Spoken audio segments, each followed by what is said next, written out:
الرحمن الرحيم. السلام عليكم ورحمة الله. الوحدة الثامنة لطلاب اللغة الإنجليزية 1 في الانتساب بعنوان History and Culture. History بمعنى التاريخ و Culture بمعنى الثقافة أو الحضارة. الناحية القواعدية أو الناحيتين قواعديتين عندنا في هذه المحاضرة. الناحية القواعدية الأولى طبعا هي Past Simple of be، هو الزمن الحاضر البسيط لفعل الكون be.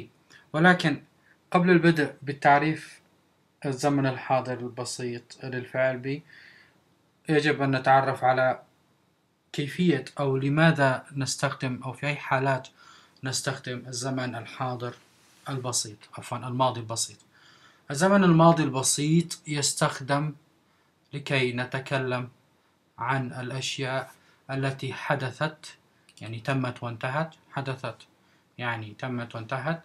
happened at a specific time. specific time لازم نخليها في بالنا دائما عند التحدث عن الزمن الماضي البسيط. a specific time يعني وقت محدد أو وقت معين في الماضي. معنى هذا الكلام أي جملة بتكون عندنا في الزمن الماضي البسيط لازم يكون معاها إما تحديدنا لوقت حدوث الفعل، كأن نقول مثلا yesterday بالأمس، last week الأسبوع الماضي، last month الشهر الماضي إلى آخره، أو أن يكون سياق الماضي واضح من المحادثة أو الجملة على الشكل التالي. مثلا I was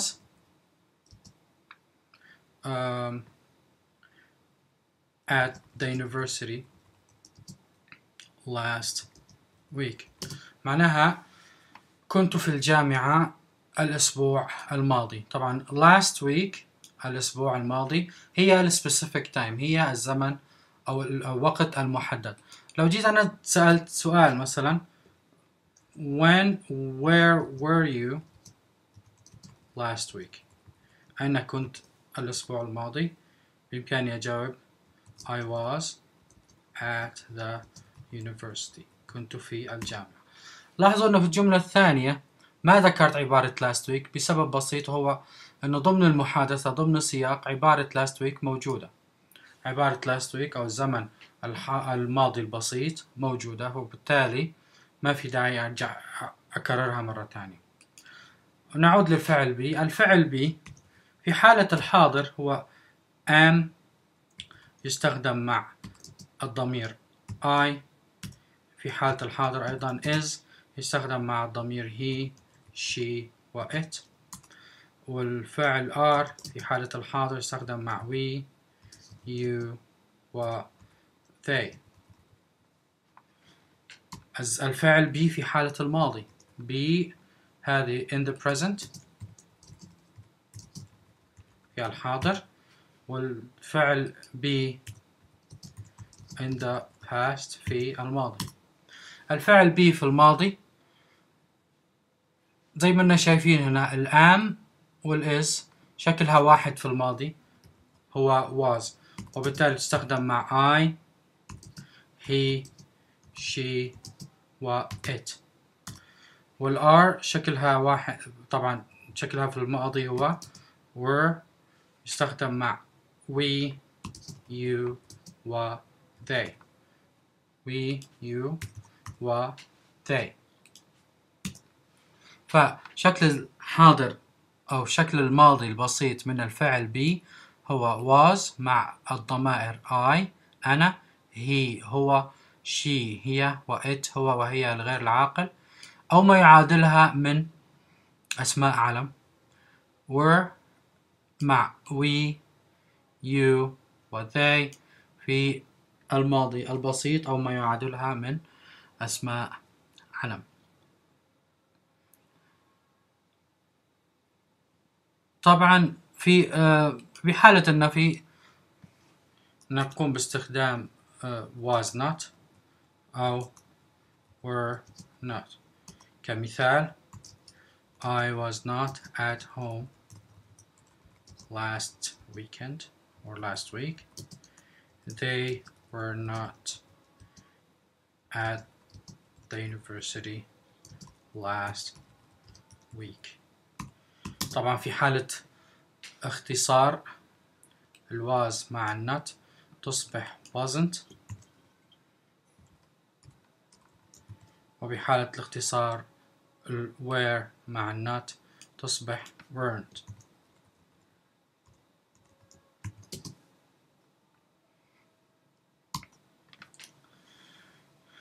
طبعا هذه النقطة القواعدية الأولى.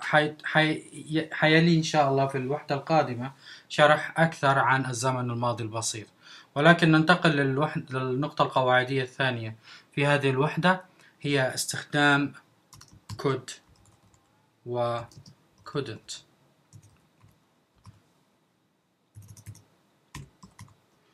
طبعا could و couldn't هي الماضي من كان.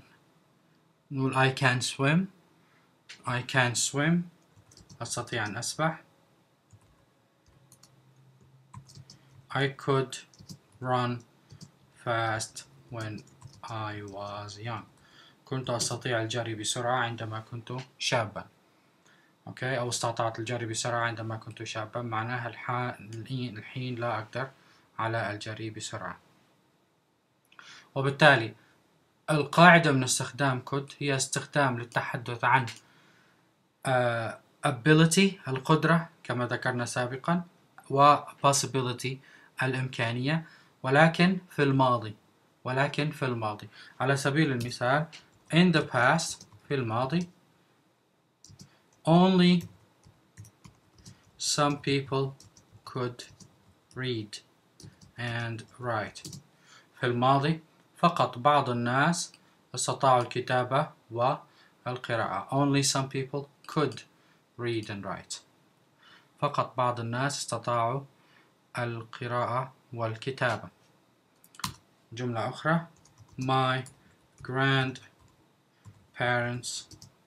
could walk to their work. Now we usually drive to work. My grandparents أجدادي أو جدي وجدتي إلى آخره could work to work استطاعوا المشي إلى عملهم، بمعنى أنه كانوا صحتهم تسمح لهم بالمشي إلى العمل.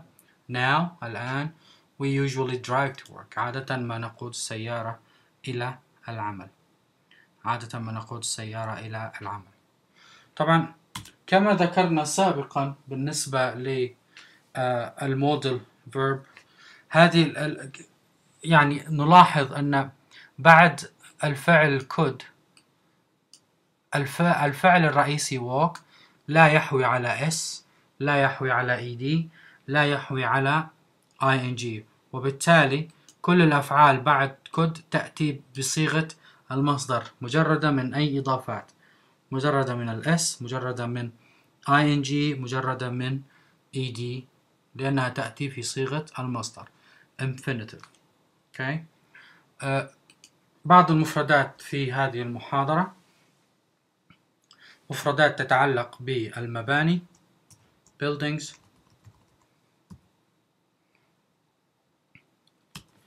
عندي كلمة courtyard معناها الساحة، door باب، entrance مدخل، furniture أثاث، garden حديقة، gate بوابة، ladder سلم، lift مصعد، طبعا بالإنجليزية الأمريكية elevator هو المصعد، painting لوحة مرسومة، roof سقف، room غرفة، stairs درجات، wall جدار، window نافذة.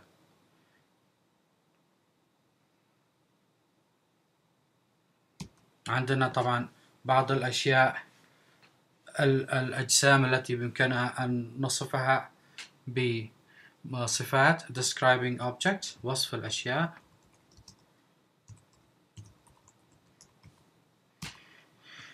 circle دائرة، circular دائري، heavy ثقيل، length طول، light خفيف، long طويل، metal معدني، narrow ضيق،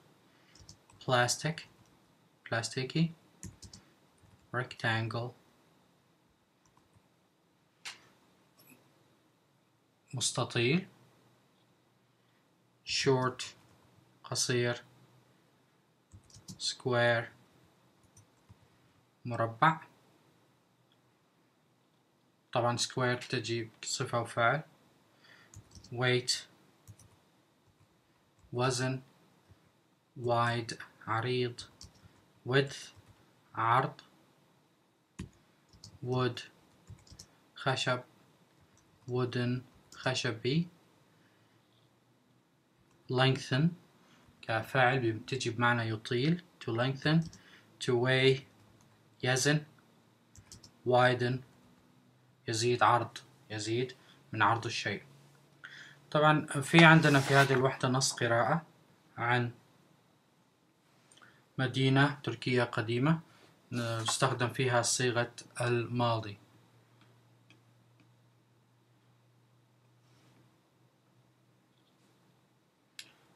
طبعا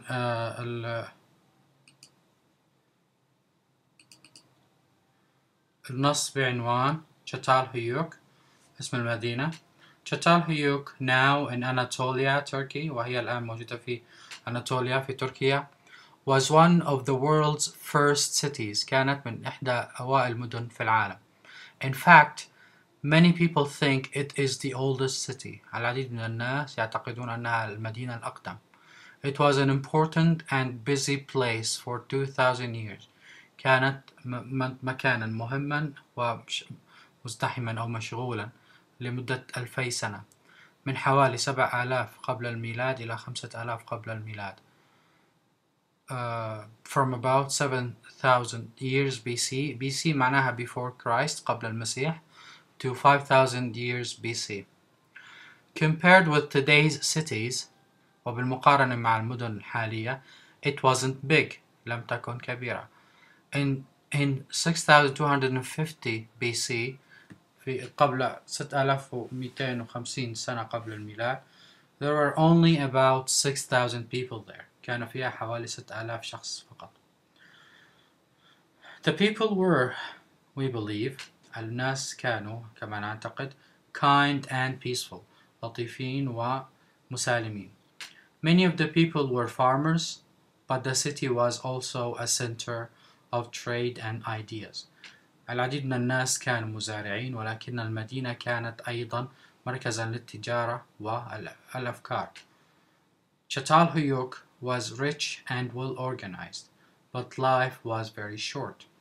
مدينة çatalhöyük كانت غنية ومنظمة، ولكن الحياة فيها كانت قصيرة. An average age of 34 years for men and 29 years for women، كان معدل العمر 34 سنة للرجال و 29 سنة للنساء. Women were important in this city، النساء كن مهمات في هذه المدينة. Many in high positions، العديد منهن كنا في مراكز عالية. And there were a lot of special goddesses، وكان هناك العديد من الإلهات الخاصة، طبعا كونها مدينة وثنية. There weren't any streets in the city، لم يكن هناك أي شوارع في المدينة. Most of the houses were around a central courtyard، معظم المنازل كانت تحيط بساحة مركزية. There weren't any doors in the houses، لم يكن هناك أي أبواب في البيوت. There was an entrance to each house through a hole in the roof and down a ladder، كان مدخل لكل بيت through a hole in the roof، عبر فتحة في السقف ونزولا على سلم. Inside، في الداخل، there were paintings of animals and peoples on some of the walls، في الداخل كان هناك رسومات للحيوانات والبشر على بعض الجدران.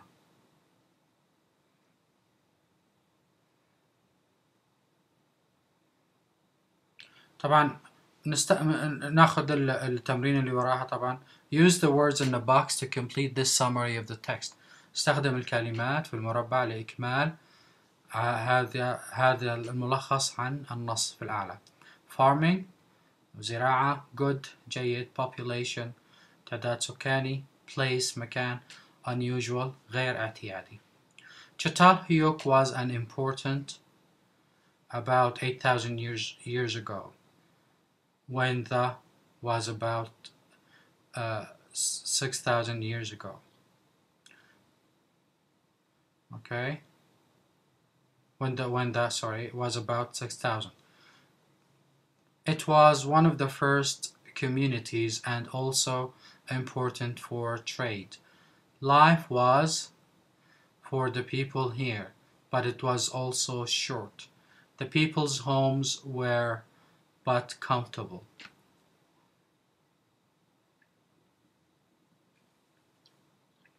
طبعا الفراغ الأول. Çatalhöyük was an important place about 8,000 years ago. كانت مكان مهمًا منذ حوالي 8,000 عام. When the population was about 6,000. عندما كان التعداد السكاني حوالي 6,000 شخص.